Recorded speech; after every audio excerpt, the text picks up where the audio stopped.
Welcome to Inside Sim Racing and a special report coming out of Cologne, Germany for Gamescom 2014. And I'd like to thank Andreas Nie for being on the scene again this year. I believe this is his 4th year covering Gamescom for us. And thank you so much, Andreas, for taking your time out to go check out what's going on at Gamescom that might be sim racing related, or maybe not sim racing related. We've got a few videos here to show you guys, and you'll see what I'm talking about in some of the other ones. And actually, this title definitely is not considered a simulation. And but Dan Grinewalt from Turn 10, I think he puts it best when asked about it being a simulator.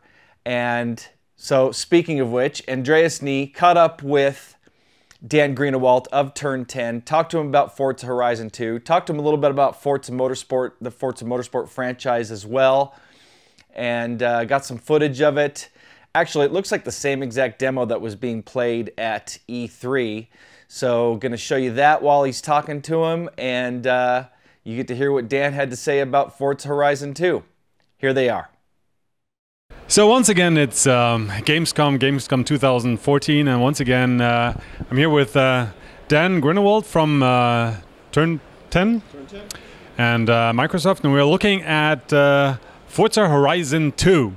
But first of all, congratulations on Forza 5, because last year you said one of the biggest challenges or the biggest topic with Forza 5 is actually being a launch title, and you pulled it off, so congratulations. Any learnings from that? Oh, a ton of learnings. Honestly, I don't think that the team that was Turn 10 5-6 years ago could have made Forza Motorsport 5. We had to get our processes in place so we could incubate a great game and hit the date. And what I'm so proud of is Forza 5 was a great game. It was the biggest game, racing game ever at the launch of console. But to me, what was important was also listening to the fans, communicating with the fans, improving the game, and really evolving it over time. That's what's great about the Xbox One. It's actually a really good architecture for us to launch content updates. So every month we've done a content update, added new features, added new content, listened to our fans, and made the game better. So today, you know, at Gamescom, Forza Motorsport 5 is a much better game than it was at launch. Okay, cool. But we are here to actually look at Horizon 2. It was in the press session, it was said there were like 4 main aspects to that. It's fun, beauty, being connected, and the freedom. The freedom. Now looking into that, so let's start with fun. Obviously, with the Inside Sim Racing crew and guys, fun starts with a simulation. What kind of possibilities do we have in tweaking the cars and the realism and that we all can use in Forza Horizon 2? Well, I think if I would rephrase or reframe how we'd actually go at fun for a second. I totally understand Inside Sim Racing. I watch your videos. The question is, what is the fun you're looking for in a Forza Motorsport versus a Forza Horizon? Motorsport is really about precision and accuracy and of course, tuning and hot lapping and reproducing results. Horizon is about exploration, music, fun, being social. So what you're looking for in fun in Forza Horizon is more about drifting along the Mediterranean coast in a high-speed supercar. So while the game does feature tuning, and it does feature upgrades, the original Horizon didn't have tuning, for example, and the assist system is back, so you can turn off the assist, you can go to simulation steering, you can use a wheel, and it drives great because it is Forza Motorsport 5's physics engine. The cars have been tuned to be able to drift at high speed and be a little bit easier to control. So we don't use the term arcade versus sim because I think it's actually an outdated notion. At the heart of this game is the same simulation engine as Forza Motorsport 5, but we've added layers to do with the tuning, such as sway bars and suspension and the like, as well as how the friction is actually delivered to the ground. And on top of that, there's all those assists. So if you are looking for a more simmy style of exploration game, this is fantastic. But if you're looking for that hardcore precision and accuracy and hot lapping, honestly, Motorsport's really made for that. Horizon, hopefully we're going to get you into music. You're going to be thinking about social in new ways. Drifting around, we've got a kudos-like system like was in PGR. I think that's an incredibly fun system, but it's different than what you're looking for in, for example, a Formula E car on Long Beach. Sure. Now, the freedom aspect, we could also see that in the press session where you could actually, plow through the terrain and everything. You also use the Drivatar system. Did you have to make tweaks to the system to allow them to accommodate for this freedom? The Drivatar system's undergone a lot of changes over the last year, both in Forza Motorsport 5 as well as in Forza Horizon. So your Forza Motorsport 5 Drivatar is actually driving in Horizon right now. Because the system is held in the cloud and it can be deployed easily into different games. Now, there have been changes on the Forza Motorsport 5 side as we've learned more about how the community drives. And on Horizon, there have been huge changes because now the Drivatars are dealing with an open world. They can go wherever they want, they can cut corners. And the cars, you think about these, a hypercar is very, very good on concrete, tarmac, but a Dodge Ram Runner, like a big off-road truck, it's going to be able to go through those vineyards and through the fields much more easily. So the Drivatar really needs to understand the car it's in and what it's good for going through that terrain. The surprising thing with Drivatar, and this kind of happened naturally, when we turned the system on, just had it start working in Forza Horizon, we started finding the Drivatars were actually leading you to secrets. So if my Drivatar, let's say I went and found a barn find somewhere in the open world, and I'm a friend of yours, my Drivatar will show up in your world. And if you follow me, you can challenge me to a street race, which is fun. It's an impromptu race, and you can win some money off me and get bragging rights.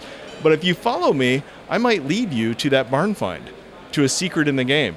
So there's emergent gameplay that came out of this system. We didn't really plan. It just sort of happened. I guess that's what you get when you're working with true AI mechanisms, right? Yeah, I mean, it's a learning system. Cool. Now, this online feature you already mentioned, what are some of the things we can look forward to when we're talking about being connected? Well, this game is really built from the ground up to connect people, but people are very different, especially in racing games. A very diverse group. Some people aren't looking for that competitive multiplayer. Some are even intimidated by it. So we've integrated different types of social features that you access as you want them. So we don't force them on you. Drivatar is throughout the game. There's speed cameras and things like that that allow you to compare your times to other people, but you're not really in multiplayer at that point. It's just a more socially and connected game. But at any point, you can hit the pause menu and jump straight into an online free roam or online road trip. And instantly, there's just like a 3-second little cinematic, and you are synced with your friends. And you're just driving around an open world. You can do whatever you'd like. We also have car meets. In car meets, you drive into a car park, basically, and instantly you're into this session with other people who are there. And you can look at their liveries. You can buy cars. You can get tunes and upgrades. And it's really more of a social gathering. So the game is integrated with social throughout. And there's also clubs, so 1,000-member clubs. That's the sort of thing where you could have a small club that's about competition and progression, or if you actually have a community, like Inside Sim Racing, you could actually make a club where people join in, and it's more like a social gathering for a really large community. All right, cool. Now, we've got all those three things covered. Now, beauty. I looked at some of the gameplay and it does really look beautiful, especially with the weather changes and the rain and everything. Is there any impact on how the cars drive when you go through rain instead of dry conditions? Oh, of course. This is Forza. So yes, it looks wonderful. I'm really proud of the way the game's turned out. It's using a lot of the same starting systems we had in Forza Motorsport 5, image-based lighting. It has the material system, and those materials really come to life when water is added, just like in the real world. A cobblestone has those imperfections from the wear, and you can really see the age of something like Southern Europe, for example.